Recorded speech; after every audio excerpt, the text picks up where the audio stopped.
وہ حضرت شیخ سعدی رحمۃ اللہ تعالی علیہ آپ مہمان نواز بڑے تھے حضرت سعدی. کچھ لوگ نا بڑے مہمان سارا دن یہی سوچتے رہتے ہیں کسی کو کھلانا کیسے. جی دنیا آوے کھا کھا جاوے تے راضی ہوے بلا. تو حضرت سعدی مہمان نواز بڑے تھے تو قرضہ چڑھ گیا. قرضہ صرف مہمانوں کو کھانا کھلانے کا ہی تھا. ایک دن سارے ہی قرض کھا کے بیٹھ کے کہنے لگا بابا پیسے دیں گے تو جائیں گے, پیسے رکھ. سب جھگڑا کر رہے ہیں. حضرت سعدی کہتے ہیں وہ مطالبہ کر رہے ہیں پیسے دو اور مجھے ٹینشن ہے, ان کو کھلایا پلایا کچھ نہیں. تھوڑی دیر گزری تو ایک بچہ آ گیا کچھ بیچتا اس نے آ کے کہا نوجوان نے کہ جناب میں مجمع دیکھتے ہیں تو بعض لوگ بیچنے والے آ جاتے ہیں. اس نے وہ چیز بیچنے کے لیے سامنے کی تو کہنے لگا لینی ہے, تو حضرت فرمانے لگے میرے مہمانوں کو دے دو کھا لیں. انہوں نے دے دی. اب وہ کہنے لگا پیسے, تو حضرت بڑے پریشان ہوئے, کہنے لگے بیٹا آپ بھی بیٹھ جائیں, یہ بھی سارے پیسے لینے ہی آئے ہیں, ان کو ملیں گے آپ کو بھی مل جائیں گے. تو وہ نوجوان رو پڑا, کہنے لگا حضرت صاحب میں تو یتیم ہوں, بہنیں اور ماں انتظار کر رہی. حضرت بڑے پریشان ہو, یہ کیا ہو گیا؟ فٹافٹ سوچنے لگے کہیں سے بندوبست ہو اور اس کو میں فارغ کروں. وہیں بیٹھے تھے کہ ایک عقیدت مند نذرانہ لے کے آیا. ڈھیر سارا نذرانہ پیش کیا, حضور میرا دل کرتا ہے, اور حضور کا فرمان ہے جو بن مانگے ملے وہ اللہ کی طرف سے, اسے قبول کرو جو بغیر چاہت کے آئے. تو اس نے نظر پیش کی تو وہ ڈھیر سارا نذرانہ تھا. حضرت نے جن کے پیسے دینے تھے سب کو دیے, اس کو بھی دیے, سب قرضے ادا کر کے بھی تھوڑے سے بچ گئے. تو ایک بندہ صاحب دل تھا, کہنے لگا حضرت ہم بڑے دنوں سے آ رہے تھے, پیسے نہیں مل رہے تھے, آج کیسے مل گئے؟ فرمانے لگے تم میں کو رونے والا کوئی نہیں تھا, ایک بھی رونے والا ہو تو باقیوں کا کام بھی. بولے سنو نا, حدیث ہے بہقی شریف میں. حضرت حیثم بن مالک رضی اللہ تعالیٰ عنہ فرماتے ہیں نبی پاک علیہ السلام خطبہ دے رہے تھے, تقریر فرما رہے تھے, حضور کی باتیں دلوں کے میل کچیل اتارتی چلی جا رہی. فرماتے ایک شخص نبی پاک علیہ السلام کے سامنے بیٹھ کر حضور کی گفتگو سن رہے تھے, وہ رو پڑے. ساری گفتگو چھوڑ کے نبی پاک صلی اللہ تعالیٰ علیہ وسلم کی توجہ اس شخص کی طرف ہو گئی. ہوا کیا ہے؟ وہ تقریر سنتے بات سنتے بس رو پڑے. تو نبی پاک علیہ السلام فرمانے لگے آج اگر وہ سارے مومن بھی یہاں موجود ہوتے جن کے گناہ پہاڑوں کے برابر وزنی ہوتے تو اس ایک بندے کے رونے کی وجہ سے اللہ سب کی بخشش فرما دیتا. اور نبی پاک علیہ السلام فرمانے لگے یہ رویا ہے تو اس کے رونے پر فرشتے بھی روئے ہیں, اور فرشتے دعا کر رہے ہیں کہ اے اللہ یہ جو نہیں روتے نا ان کے حق میں ان کی سفارش قبول کر لے جو تیری بارگاہ میں روتے ہیں, جو تیرے حضور عرض گزار ہوتے ان کی سفارش قبول کر لے, ان کے حق میں قبول کر لے. اور بڑا رو لیا ہے فیکٹری کے مالک کے سامنے, بڑا رو لیا امیروں کے سامنے, مالداروں کے سامنے, تگڑے رشتہ داروں کو مائل کرنے کی بڑی جد و جہد کر لی. اس وقت سحری میں اٹھ کے رب کے حضور نہ روئے, رو کے دیکھ لیا ساری دنیا کے سامنے, کچھ رب کے سامنے رو کے نہ دیکھ لیں. اب اسے کہیں نا, اب حضور کی بارگاہ میں عرض کر کے نہ دیکھ لیں, اب اپنے اللہ کی جانب رجوع نہ کریں. دیکھو نا نبی پاک صلی اللہ تعالی علیہ وسلم نے ہمیں فرمایا تمہارے آنسو قدر والے ہیں, رب رسول کی بارگاہ میں بہانا, ان کو ضائع نہ کرنا. عزیز بھائیوں یہ آنسو جو اللہ رسول کی بارگاہ کی طرف بہتے ہیں یہ اللہ کی رحمت کو متوجہ کرتے ہیں. تجارت کا معنی یہ ہوتا ہے کہ انسان کوئی نفع بخش کام کرے, اپنے سرمایے کو, اپنے پیسے کو, اپنی صلاحیت کو اور اپنے وقت کو ایسی جگہ خرچ کرے جہاں سے اسے نفع حاصل ہو. اسلام تجارت کو پسند کرتا ہے. نبی کریم صلی اللہ تعالیٰ علیہ وسلم نے بھی تجارت کی اور تاجر کی حوصلہ افزائی فرمائی. انسان جد و جہد کرتا ہے, کوشش کرتا ہے کہ اس نے جو سرمایہ, جو وقت, جو صلاحیت کاروبار میں خرچ کیا ہے اسے اس سے نفع حاصل ہو. ایک تجارت سورہ صف کے اندر اللہ تعالیٰ نے بھی بیان فرمائی. اسلوب بڑا پیارا ہے, انداز بڑا انوکھا ہے, اور قرآن مجید کی آیات بڑی دلاویز ہیں جو انسان کی روح کو اپنی طرف کھینچتی ہیں. یا ایھا الذین آمنوا ھل ادلکم علی تجارۃ تنجیکم من عذاب علیم. اے ایمان والو کیا میں تمہیں ایک ایسی تجارت نہ بتاؤں جو تمہیں دردناک عذاب سے بچا لے. انداز دیکھیے کیسا انوکھا ہے اور ترتیب کیسی زبردست ہے. کیا ایک ایسی تجارت نہ بتا دوں جو تمہیں عذاب علیم سے محفوظ رکھے، قربان جائیں اس انداز تکلم کے اور فدا ہو جائیں رب کریم کے اس انداز کریمانہ پر، اس انداز رحمت پر۔ تمہیں وہ تجارت نہ بتائیں جو تمہیں دردناک عذاب سے بچا لے؟ تو وہ تجارت کیا ہے؟ فرمایا تؤمنون باللہ ورسولہ، اللہ اور اس کے رسول پر ایمان لاؤ۔ یہ تم نے انویسٹمنٹ کرنی ہے، یہ تم نے تجارت کے اندر اپنے آپ کو لگانا ہے۔ پہلا کام یہ کرنا ہے کہ اللہ اور اس کے رسول پر ایمان لاؤ۔ وَتُجَاهِدُونَ فِي سَبِيلِ اللَّهِ بِأَمْوَالِكُمْ وَأَنفُسِكُمْ، اور اللہ کے رستے میں جہاد کرو، اپنے مالوں کے ساتھ بھی اور اپنی جانوں کے ساتھ بھی۔ یہ چیزیں تم نے اس تجارت کے اندر لگانی ہیں۔ اور رب کہتا ہے پہلا سبق تمہیں یہ بتاتے ہیں کہ اگر تم یہ تجارت کرو گے نا، کہ اللہ رسول پر ایمان لاؤ گے، مال اور جان سے اس کے رستے میں جہاد کرو گے، تو ذالکم خیر لکم، یہ تمہارے لیے بہت بہتر ہے، ان کنتم تعلمون، اگر تم اسے جان لو، اگر سمجھ لو، اس کا علم پالو، اگر تمہیں اس سے آگہی حاصل ہو جائے کہ یہ کتنی بڑی تجارت ہے، تو ذالکم خیر لکم، یہ تمہارے لیے بہت بہتر چیز ہے۔ یہ کون فرما رہا ہے؟ کائنات کا رب فرما رہا ہے۔ تمہیں وہ تجارت بتاتے ہیں، تمہیں وہ سوداگری بتاتے ہیں، تمہیں وہ کاروبار بتاتے ہیں، وہ بزنس بتاتے ہیں، یہ تمہارے لیے بڑا بہتر ہے اگر تم حاصل۔ یا اللہ پھر یہ کاروبار کرنے سے ملے گا کیا؟ آپ یقین کریں لوگوں کو اچھے شعر پر بھی وجد ہوتا ہے، لوگوں کو خوشخبری پر بھی وجد ہوتا ہے۔ صوفیاء کہتے ہیں ان لفظوں پر، قرآن کی ان آیات پر ہمیں وجد ہوتا ہے، طبیعت، روح، مزاج، ذہن وہ جھومنے لگتا ہے۔ کریم فرمانے لگے اگر تم یہ کرو گے تو تمہیں ملے گا کیا؟ یغفر لکم ذنوبکم، اللہ تمہارے سارے گناہ معاف فرما دے گا۔ یغفر لکم ذنوبکم، اللہ تمہارے گناہوں کو صرف معافی ملے گی۔ ایک ہوتا ہے معافی بھی ملنا اور پھر پیار بھی ملنا۔ یا اللہ صرف معافی ملے گی؟ فرمایا اللہ تمہارے گناہ بخش دے گا، وَيُدْخِلْكُمْ جَنَّاتٍ تَجْرِي مِن تَحْتِهَا الْأَنْهَارُ، اور اللہ تمہیں اس جنت میں داخل کرے گا جس کے نیچے نہریں بہہ رہی ہیں۔ اس جنت میں مالک ایک تو یہ کہ معاف کر دے گا، اور دوسرا یہ کہ وہ جنت دے گا جس کے نیچے نہریں بہہ رہی ہیں۔ وَمَسَاكِنَ طَيِّبَةً فِي جَنَّاتِ عَدْنٍ، اور پاکیزہ محلوں میں تمہیں رکھے گا جو بسنے والے باغ ہیں، ایسی جنتیں جو آباد ہیں، ان جنتوں میں اللہ تمہیں داخل کرے گا۔ قربان جائے نتیجے کا بھی اعلان فرماتا ہے کریم رب، اس تجارت کے بارے میں اپنے بندوں کو یہ رہنمائی دیتا ہے۔ فرمایا ذالک الفوز العظیم، فرمایا یاد رکھنا یہ بہت بڑی کامیابی ہے۔ یعنی رب اگر تمہیں بخش دے، اگر اللہ تمہیں جنت عطا کرے، اللہ تمہیں بسنے کے مکانات اور محل عطا کرے، تو دینے والا دے کے کہتا ہے ذالک الفوز العظیم، یہ بڑی کامیابی ہے، یہ بہت بڑی۔ اگلی بات کروں آپ سے، آپ میرے اپنے ہیں نا، تو تھوڑی سی نفسیات میں جانتا ہوں لوگوں کی۔ بندے کا بڑا عجیب ذہن ہے کہ وہ کہتا ہے صرف جنت ہی ملے گی۔ یہ جو دنیا کے 60 سال ہیں، یہ بیماری ہے انسانی اور نفسیاتی، کہ تھوڑے بہت محل اسے دنیا میں بھی چاہیے۔ صرف جنت کے وعدے پر انسانی نفسیات مطمئن ہے۔ جنت فقط حصول جنت، میں ایسے روغن خیال لوگوں کی باتیں سنتا اور پڑھتا ہوں جو بیچارے بڑے ہی پریشان ہیں، کہتے ہیں مولوی صرف جنت کا وعدہ کرتا ہے۔ میں نے کہا نہیں، من عمل صالحا من ذکر او انثى وهو مؤمن فلنحيينه حیاتا طیبہ، میرا رب کہتا ہے جو بھی اچھے عمل کرے، چاہے مرد ہو چاہے عورت ہو، شرط یہ ہے کہ مومن ہو، فَلَنُحْيِيَنَّهُ حَيَاتًا طَيِّبًا، ہم اسے پاکیزہ زندگی عطا فرمائیں گے، زندگی بھی سونی ملے گی، شاندار، وزادار، باوقار، شانوں والی، نعمتوں والی، سعادتوں والی، برکتوں والی۔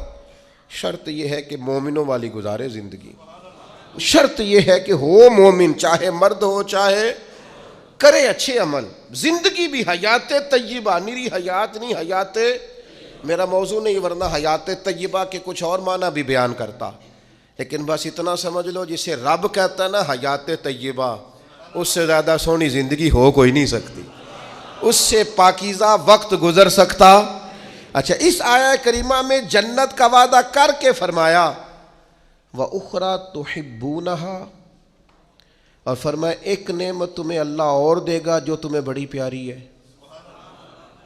جس کو تم بڑا محبوب رکھتے ہو، ایک دوسری نعمت وہ بھی اللہ تمہیں دے گا۔ وہ کیا ہے؟ نصر من اللہ وفتح قریب۔ فرمایا اللہ کی مدد جلدی آئے گی اور فتح تمہیں قریب ہو کے نصیب ہو جائے گی۔ دنیا میں اللہ مدد کرے گا اور تمہیں فتح یاب کرے گا، کامیاب کرے گا۔ کیسے کامیاب ہو جاؤ گے؟ رزق حلال میں بھی کامیاب رہو گے، اپنی اولاد کی تربیت میں بھی کامیاب رہو گے، اپنا گھر بنانے میں بھی کامیاب رہو گے، حقوق ادا کرنے میں بھی یہ مفسرین نے لکھا ہے، وہ بیان کر رہا ہوں۔ تم اپنی جو تمہارے ذمے اللہ نے ذمہ داریاں لگائی ہوں گی ان میں بھی کامیاب رہو گے۔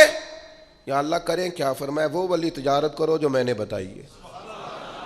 ایک تو ایمان لاؤ، دوسرا اللہ اور اس کے رسول کے رستے میں مالو جانوں سے نصر من اللہ وفتح قریب، اللہ کی مدد اور جلدی آنے والی تمہیں فتح نصیب ہوگی۔ یا اللہ جنت بھی مل گئی، دنیا میں بھی کامیابی مل گئی، تو آگے بھی کچھ ملے گا۔ فرمایا وبشر المومنین، اے محبوب مسلمانوں کو خوشخبری سنا دے۔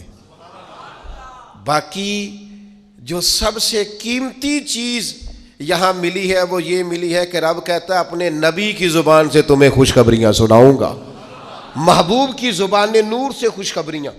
دو ہی کام ہیں زیادہ ضروری کرنے والے، دو باتیں بیان کی۔ ایک تو یا ایھا الذین آمنوا کہہ کے نا، پھر فرمایا کہ تؤمنون باللہ ورسولہ، اللہ اور اس کے رسول پر ایمان لاؤ۔ ایمان والوں سے کہہ دیا ایمان لاؤ، یا ایھا الذین آمنوا کہا شروع میں، اور دوسری آیت میں انہی ایمان والوں سے مطالبہ کر دیا کہ اللہ اور اس کے رسول پر ایمان لاؤ۔ یہی نہیں ہوا، قرآن مجید نے دوسری جگہ پہ بھی ارشاد فرمایا یا ایھا الذین آمنوا، اے ایمان والو، آمنوا باللہ ورسولہ، اللہ اور اس کے رسول پر ایمان لے آؤ۔ اے دعوی ایمان کرنے والو، دل سے ایمان لاؤ۔ اے ایمان کے دعوے داروں، ایمانداروں جیسے کام کر کے دکھاؤ۔ اے ایمان کے نام لینے والوں، ایمان دار کہلانے والوں، اپنے عمل سے، کردار سے ثابت کرو کہ تم صاحب ایمان ہو۔ ایک ہوتا ہے دعوی ایمان، ایک ہوتی ہے صورت مومن۔ قرآن مجید میں جہاں بھی کہا نا ایمان والے، اس کے متصل کہا ایمان بھی لاؤ وعاملوا الصالحات، اور نیک اعمال بھی کرو۔ تاجر وہ ہوتا ہے جو تجارت کرے، استاد جو ہوتا ہے جو سبق پڑھائے، خطیب وہ ہوتا ہے جو خطابت کرے، قاری وہ ہوتا ہے جو تلاوت کرے، عابد وہ ہوتا ہے جو عبادت کرے، اور مومن وہ ہوتا ہے جو اچھے اعمال کرے۔ اس کے ایمان کا تقاضا ہے کہ مومنوں جیسے عمل کرے۔ ایک تو یہ یاد رکھیں کہ اس کی کوئی مجسم صورت نہیں ہوتی ایمان کی، اپنے دل کے اندر ہر وقت ایمان کو تازہ کریں۔ میں بڑی معذرت کے ساتھ ایک بات عرض کروں گا، آپ نے توجہ کرنی ہے، جن لوگوں نے صورت مومن بنا لی ہے نا، وہ سیرت مومن بھی بنائے۔ اسلام کی کوئی مخصوص وردی نہیں کہ آپ نے وردی پہن لیا ہے تو آپ مسلمان ہو گئے۔ ایمان تو روح کا رشتہ ہے، وہ تو باطن کا تعلق ہے۔ نجاشی بادشاہ نے کلمہ پڑھ لیا تھا اپنے ملک میں، ایک دفعہ بھی حضور سے ملنے نہیں آیا، لیکن جب اس کا انتقال ہوا تو محبوب نے اس کے شہر کی طرف رخ کر کے فرمایا صفیں بناؤ، میں اس کا جنازہ پڑھوں گا۔ یہ جو تیرے باطن کا رشتہ ہے یہ مضبوط ہونا چاہیے۔ اگرچہ ہمارا عقیدہ یہ ہے کہ حضور تو سامنے دیکھ رہے تھے نا اس کو، فرمایا محبوب نے جو میں دیکھتا ہوں وہ تم نہیں دیکھتے، دیکھ کر ہی پڑھایا ہے نبی پاک نے، لیکن حضور سید عالم نے گواہی دی کہ اگرچہ وہ آیا نہیں۔ سیدہ عائشہ صدیقہ رضی اللہ تعالیٰ عنہ بیان کرتی ہیں نجاشی کا انتقال ہوا بادشاہ کا، اگرچہ اس نے اپنا ایمان بتایا نہیں، چھپایا ہوا تھا، لیکن جب اسے دفن کیا گیا تو اس کی قبر سے نور نکلنا شروع ہو گیا۔ یاد رکھیں میرے بھائیوں، اپنی ایمان پر توجہ کریں، اپنے اعمال کو ایمان کے مطابق مرتب کریں۔ نیک نظر نہ آئے، نیک بننے کی کوشش کریں۔ نیک مشہور ہونے کے چکر میں نہ پڑیں کہ لوگوں کو پتہ چل جائے میں بڑا نیک آدمی ہوں۔ نیک بننے کی کوشش کریں۔ مومن تو نیکیاں چھپاتا ہے، مومن تو اپنی نیکی کا اپنے اللہ کے ساتھ راز رکھتا ہے۔ مومن کی خواہش تو ہوتی ہے یہ میرے اور میرے رب کے درمیان رہے۔ ایمان والوں سے کہا ایمان لے آؤ، یہ بڑی اہم بات ہے، اس پر غور کیجئے گا۔ اور پھر فرمایا وَتُجَاهِدُونَ فِي سَبِيلِ اللَّهِ بِأَمْوَالِكُمْ وَأَنفُسِكُمْ، اللہ کے راستے میں جہاد کرو۔ پہلے مال کی بات کی، جان کی بات بعد میں کی ہے، مالوں سے۔ اور اب میں یہ نہیں کہتا کہ لوگوں کو مال جان سے زیادہ پیارا ہوتا ہے، میں کہتا نہیں، لیکن قرآن کہتا ہے بِأَمْوَالِكُمْ وَأَنفُسِكُمْ، اپنے مالوں سے بھی اور اپنی جانوں سے بھی۔ مال اور جان سے جہاد، یہاں قتال کے لفظ استعمال نہیں ہوئے، قتال بھی جہاد ہے اور بڑی فضیلت والا کام ہے، لیکن جہاد کرو، جہاد۔ تو مفسرین نے جہاد کا ایک معنی یہ بھی بیان کیا ہے کہ کسی مقصد کے لیے جان لڑا دینے کو جہاد کہتے ہیں۔ جہاد کی بڑی قسمیں، نفس کے خلاف بھی جہاد ہوتا ہے، قلم سے بھی جہاد ہوتا ہے، زبان سے بھی جہاد ہوتا ہے۔ انسان کسی بھی کام کے لیے جب پوری جان لڑا دے تو اسے مجاہد کہا جاتا ہے۔ اللہ کہتا ہے میرے دین کے لیے جان لڑا دو۔ کس طرح؟ اپنے مالوں سے بھی اور اپنی جانوں سے بھی۔ کسی دوست کے ساتھ آپ کا تعلق بن جائے نا، آپ اس کی دعوت کریں، وہ آپ کی دعوت کرے، آپ اس کو سیر پہ لے جائیں، وہ آپ کو لے جائے، اس کے ساتھ بیٹھیں، بات چیت کریں، سب ٹھیک ہے۔ کسی جگہ اگر آپ نے یہ کہہ دیا نا یار 50,000 کی ضرورت تھی، تو آپ کے تعلقات خراب ہو جائیں گے۔ وہ فوراً گھر جا کے کہے گا لالچی ہو گیا۔ مجھے بڑا تجربہ ہوا زندگی میں اس بات کا۔ یہ ہم نے مرکز کی تعمیر سٹارٹ کی تو جو لسٹیں ہم نے اپنے ذہن میں بنائی ہوئی تھی وہ فیل ہو گئیں ساری۔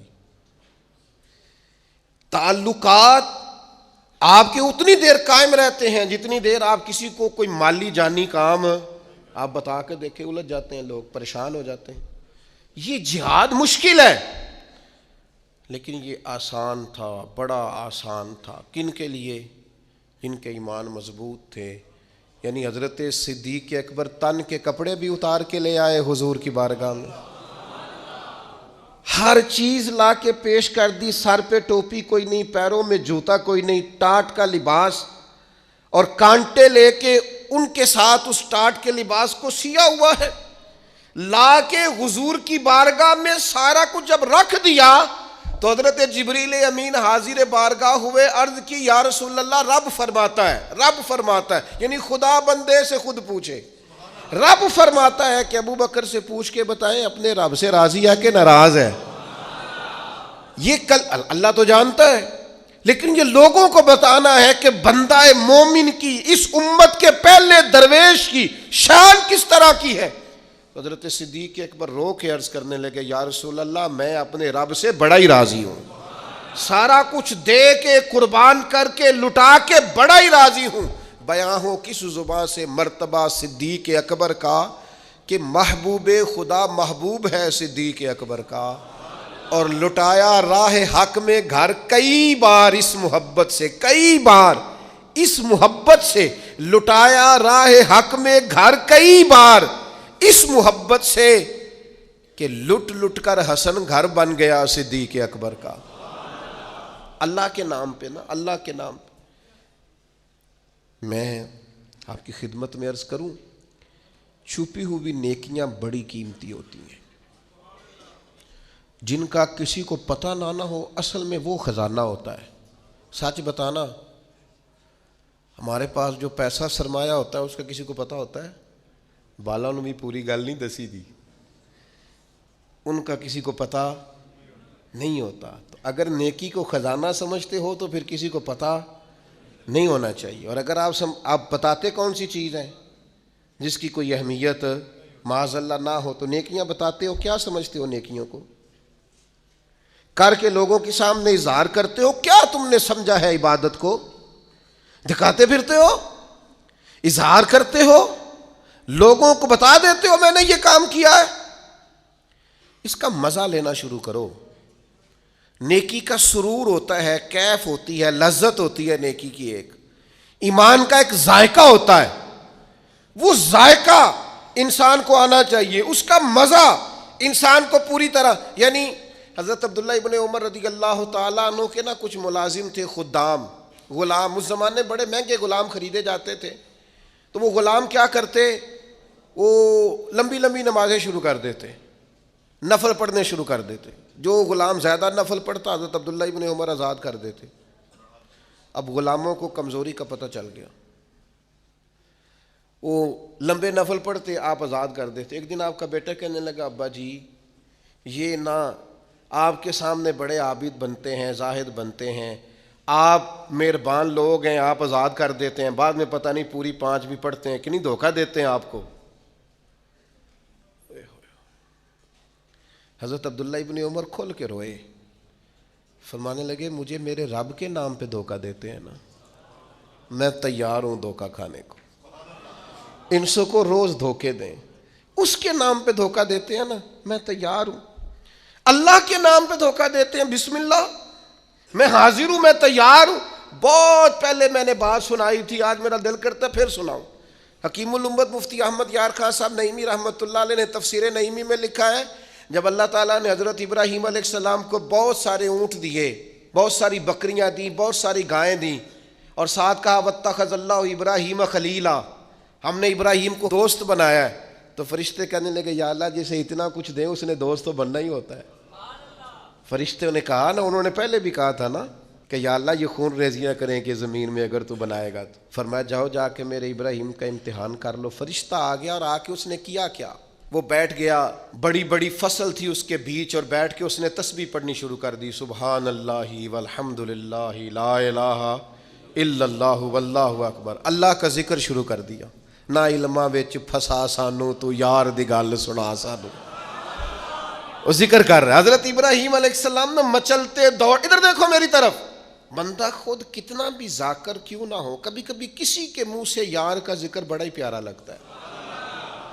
میں نے ایک محفل میں حاضر تھا تو نعت کا نعت پڑھ رہا تھا، تیری نسبت نے سوارا میرا انداز حیات، میں اگر تیرا نہ ہوتا سگے دنیا ہوتا، سگ کا معنی کتا، اگر تیرا نہ ہوتا تو دنیا کا کتا ہوتا، میں بھی کہیں مال کما رہا ہوتا، میں بھی کہیں چکر میں پڑا ہوتا، تیری نسبت نے سوارا میرا انداز حیات، میں اگر تیرا نہ ہوتا تو کوئی سگے دنیا ہوتا۔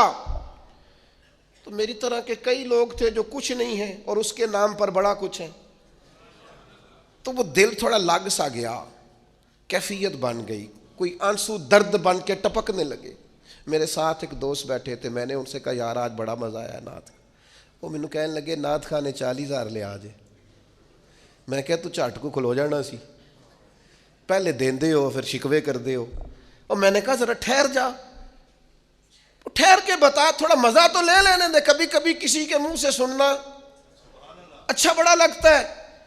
کہنے لگا جی نہیں یہ ہوتا ہی نہیں، جن دن پہلوں کرائیے نا، میں پھر دیکھیں نا کبھی کبھی ذوق عروج پہ ہوتا ہے، میں نے اسے کہا بات سن میری، میں بھی خلاف ہوں یہ جو ڈیمانڈ کرتے ہیں، جو دیتے ہیں، بڑا غلط کرتے ہیں، لیکن آج جتنا اس نے مزہ دیا ہے نا 40,000 تھوڑا ہے۔ آج میرے جیسے لوگوں کو جہاں یہ لے گیا ہے نا، یہ کبھی 1.40 بھی لے تو یہ تھوڑا ہے، اس لیے کہ نہ علماں وچ پھسا سانو تو یار دی گل سنا سانو، اوتھے علم دا سکہ نہیں چلدا جتھے عشق ہوراں دا ڈیرا ہے۔ حضرت ابراہیم علیہ السلام دوڑے جا رہے، کہاں؟ وہ کوئی میرے رب کی یاد کر رہا ہے، کوئی اس کی پاکیزگی، تسبیح، تحلیل، تکبیر بیان کر رہا ہے۔ اللہ کے خلیل کھڑے ہو گئے، فرشتہ تھا انسانی شکل میں، چپ کر گیا، فرمایا یار ایک دفعہ پھر نہیں ذکر کرتا میرے رب کا؟ کہنے لگا پہلے مرضی سے کر رہا تھا، اب آپ کہتے ہیں تو جتنے آپ کے پاس بکریاں ساری لے لوں گا. فرمایا بس جا تیری ہوئی تو مجھے میرے رب کا ذکر سنا. یہ ذرا تجارتیں دیکھو, سودے دیکھو, تیری ساری ہوئی. اس نے تھوڑی دیر ذکر کیا, چپ کر گیا. فرمایا دوبارہ ذکر کرنا میرے رب کا. کہنے لگا وہ ہو گیا, پہلے پیسے پورے ہو گئے آپ کے. فرمایا اب؟ کہنے لگا جتنی گائیں بھینسیں آپ کے پاس ہیں ساری لوں گا. فرمایا تیری ہوئی. اس نے تھوڑی دیر ذکر کیا, پھر چپ کر گیا. فرمایا اب کیا چاہیے؟ کہنے لگا صرف اونٹ بچے ہیں, سارے دے دو, اللہ کا ذکر سنا دیتا ہوں. فرمایا تیرے ہوئے سارے, میرے رب کا ذکر سنا. وہ پھر چپ کر گیا. آپ نے فرمایا اور ذکر کر, یہ دیکھو تجارت ہو رہی ہے, کاروبار ہو رہا ہے. وہ کہنے لگا اب کیا دو گے؟ فرمانے لگے یہ بکریاں چرانے کے لیے کوئی شخص بھی تو چاہیے نا, یہ اونٹ بھیڑ گائیں بھینسیں چرانے کے لیے کو چاہیے نا. مجھے رکھ لینا, تنخواہ نہیں لوں گا تو اللہ کا ذکر سناتے رہنا, میں تیری ڈیوٹی کرتا رہوں گا. نہ علماں وچ پھسا سانو کوئی یار دی گل سنا.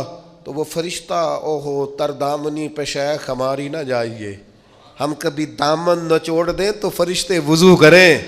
وہ فرشتہ تھا, فرشتوں کے آنسو نہیں آیا کرتے, فرشتوں میں وہ درد نہیں ہوتا, وہ معصوم مخلوق ہے اللہ کی. فرشتہ کھڑے ہو کے کہنے لگا مالک میں گواہی دیتا ہوں یہ شخص اس قابل ہے کہ اسے اللہ کا خلیل بنایا جائے, یہ اس قابل ہے کہ خلیل اللہ بنے. واتخذ اللہ ابراہیم خلیلا. اور یار ساری زندگی صرف وہی تجارت کرنی ہے کہ لاکھ کے دو ہو جائیں؟ کوئی ایسی تجارت بھی کرو نا, کوئی ایسا سودا بھی کرو نا. قحط پڑ گیا نا مدینہ منورہ میں, مکہ معظمہ میں فصلیں نہیں ہو رہی, حالات خراب ہیں.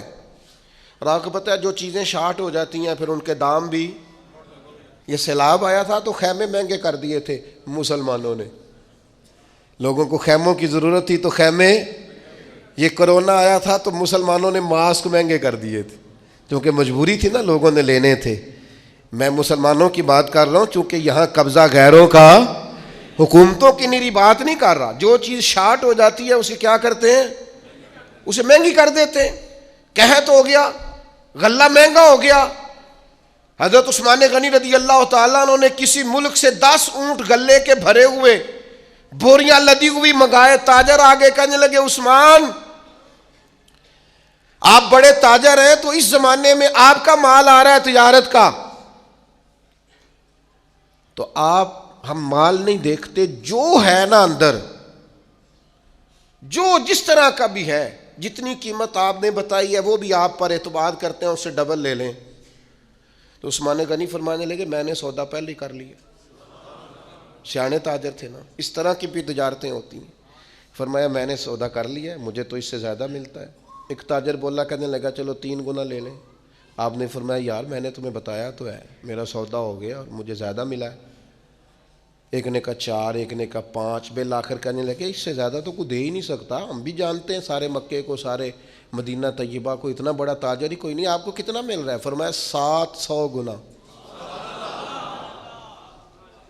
وہ کہنے لگے جی یہ سوال ہی نہیں پیدا ہوتا, آپ بندے تو بڑے سچے ہیں, پتہ نہیں آپ کیا کہہ رہے ہیں. اٹھ کے چلے گئے, مال آ گیا. حضرت عثمان غنی رضی اللہ تعالیٰ عنہ نے مدینہ شریف میں اعلان کرایا جس جس غریب کے پاس غلہ کوئی نہیں آ کے لے جائے. وہ تاجر پھر آئے, کہ جناب سمجھ نہیں آئی, آپ تو کہتے تھے میں نے سودا کر لیا ہے. عثمان غنی فرمانے لگے دنیا دار ہو نا وہیں اڑے ہوئے ہو, میں نے واقعی سودا کیا ہے پر کیا اپنے رب کے ساتھ ہے. میرا مالک 700 گنا اجر دے گا, وعدہ ہے اس کا.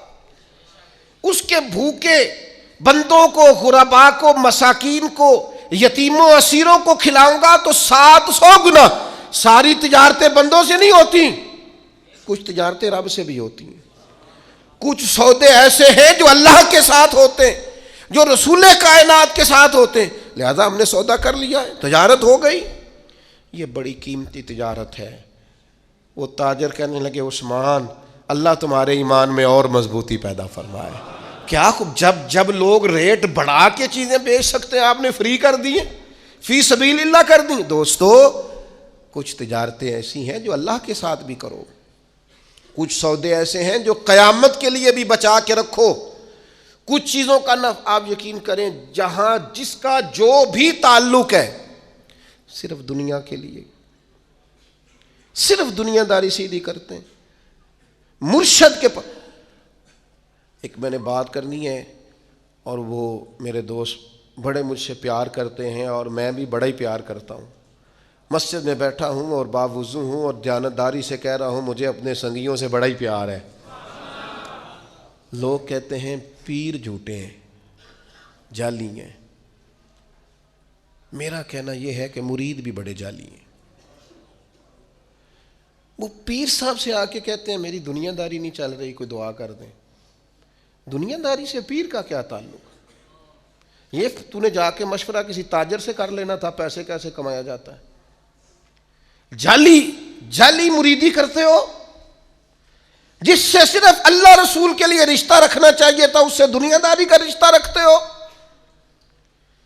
اس سے وہ والا تعلق بناتے ہو جس سے تھوڑی دنیا چمکے، لوگوں کو پتہ چلے میرا تعلق ہے، میرا رابطہ ہے۔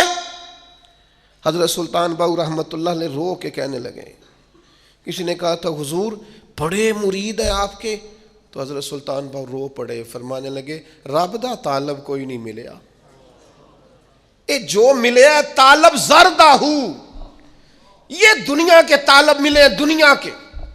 یہ یہاں بھی آتے ہیں نماز پڑھوں تو رزق میں برکت ہو جائے، نماز پڑھوں تو کاروبار چل جائے، اللہ اللہ کروں تو میرا فلانا کام ہو جائے، کوئی وظیفہ بتا دے مشکلیں حل ہو جائیں۔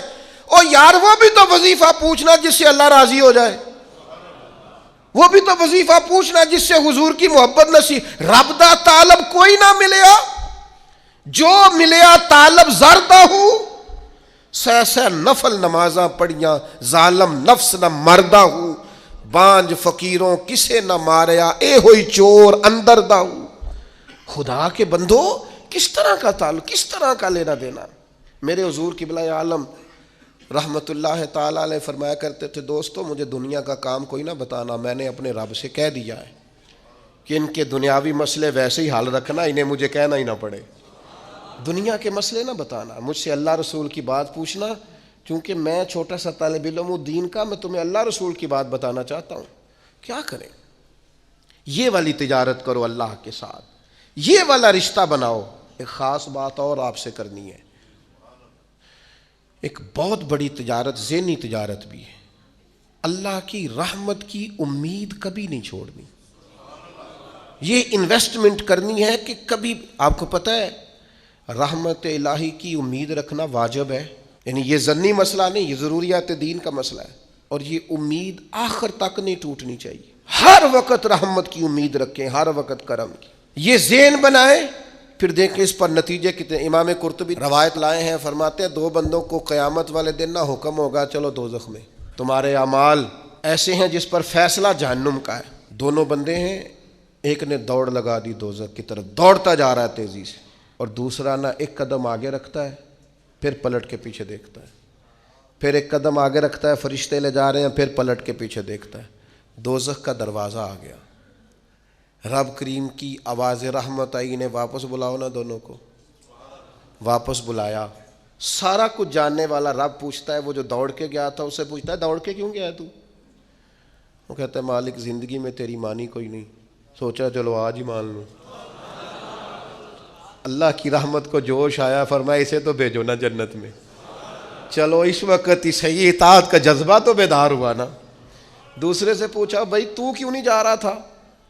وہ کہنے لگا مالک میری ساری زندگی کی امید رہی ہے کہ میرے رب نے معاف کر دینا، معافی مل جانی ہے، کرم ہو جانا ہے، فضل ہی ہونا ہے۔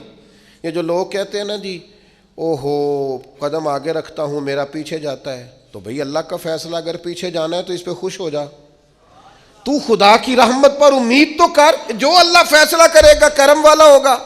وہ عرض کرنے لگا مالک فرشتے مجھے لے جاتے تھے پر میرے اندر سے آواز آتی تھی رب کریم ہے، آواز کرم آ جائے گی۔ مالک دوزخ کا دروازہ آ گیا پر میری امید ٹوٹی نہیں، میری قائم رہی، اور جب تیری آواز رحمت آئی نہ کہ آ جا، تو پھر میرے اندر سے وہ عقیدہ اور تگڑا ہوا، دیکھا نا بلا لیا نا تیرے رب نے، آ گئی نا رحمت کی آواز، بلا لیا نا۔ تو اللہ کریم نے فرمایا فرشتوں اس کے سارے گناہوں پر قلم پھیر دو، جو میری رحمت کی اتنی امید رکھے اسے دوزخ میں نہیں جنت میں داخل کیا جاتا ہے۔ یہ والا سودا ضرور کریں. ذہنی طور پر تھکاوٹ کا شکار نہ ہوں، کمزور نہ پڑیں، طاقتور ہوں، طاقتور. کچھ تجارتیں اللہ کے ساتھ بھی کریں، کچھ معاملات اپنے رب کے ساتھ بھی رکھیں، کچھ راز و نیاز اللہ رسول کے ساتھ بھی ہونے چاہیے. ان چیزوں کو اپنی زندگی میں ضرور پیدا کریں. یہ جو روحانی بے چینی ہے نا، اسے ختم کریں گی. یہ جو ہماری ذہنی انتشار ہے، اس کو یہ چیزیں ختم کریں. کچھ خاص راز صرف اللہ اور اس کے رسول کے ساتھ وابستہ کریں. اللہ تعالی ہمیں سمجھنے کی توفیق دے. آخر دعوانا ان الحمد